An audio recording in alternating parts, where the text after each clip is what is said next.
So new structures continue to form. So a lot of the old trends, the rising and the falling, the climbing and the plunging, uh, those still continue, which is fun in a way.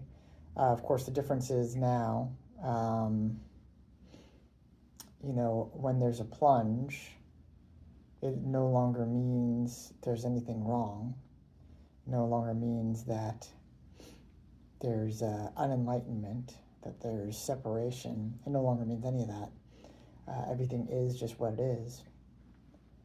But one thing that's emerging is the idea of love, which is something that, I haven't thought of in months, I don't feel like, at this point. Love, for me, doesn't often rise up as something that's an important aspect of this, which I know it is for so many. But over the past couple of days, it is. So a couple of different ways. One, almost so, what do I love, right? So there is no I, but there is kind of an I, right? There's an idea of an I. Just like, it's like saying there is no Santa Claus. Well, we know there's no Santa Claus, but there's still a Santa Claus, right? There's an idea of a Santa Claus. And there's a lot that runs off the idea of Santa Claus, and a lot that Santa Claus carries. And the idea of the self is the same way, right? That doesn't go away just because enlightenment happens, at least not for me, at least not for what I'm calling enlightenment. I mean, it recognizes that it's not real, that it can't be found, but the idea of it doesn't go away. It still exists in words. And one of the things happening here is recognizing that that I potentially, I suppose, love everything. Or what evidence do I ever have that I don't love something? Maybe a thought, maybe a feeling. It's really cold outside, so it could even be like an external kind of feeling. But there's a lot that comes up, and the answer seems to continue being, I love that. Whatever it is, I love that.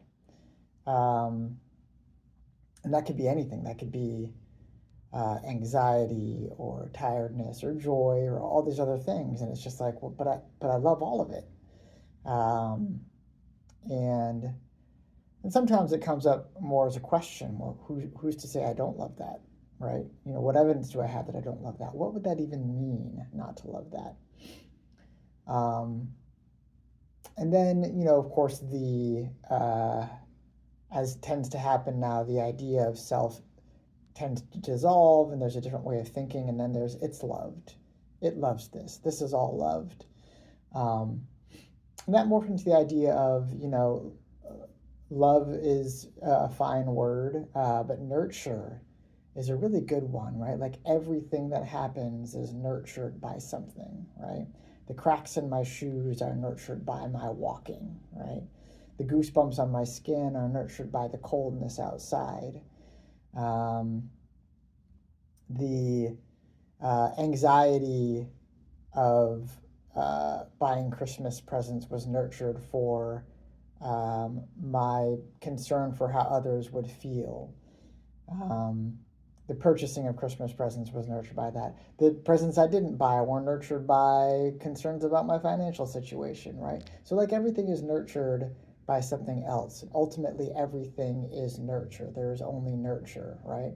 So that's another way of looking at, there is only love, right? And there's some choice there, right? It doesn't have to be seen that way. I could say the cracks in my shoes are due to the destructive nature. I could say my walking hates my shoes. But then, if that's the case, my walking still loves destroying my shoes, doesn't it? It's really, when you think about it, it's hard to hold on to the idea that of hate, because there's still a love behind that, right? Even when I can think of times when like I used to throw temper tantrums, there was like something that felt really good about, you know, being destructive, and something that felt good about hating myself for being destructive, and all of that. There's some every drive kind of at its core. There's something that feels good or right about it if you really analyze it. It seems like, but I suppose it's possible it could all feel wrong. But I don't know. It's easier to choose love, I guess.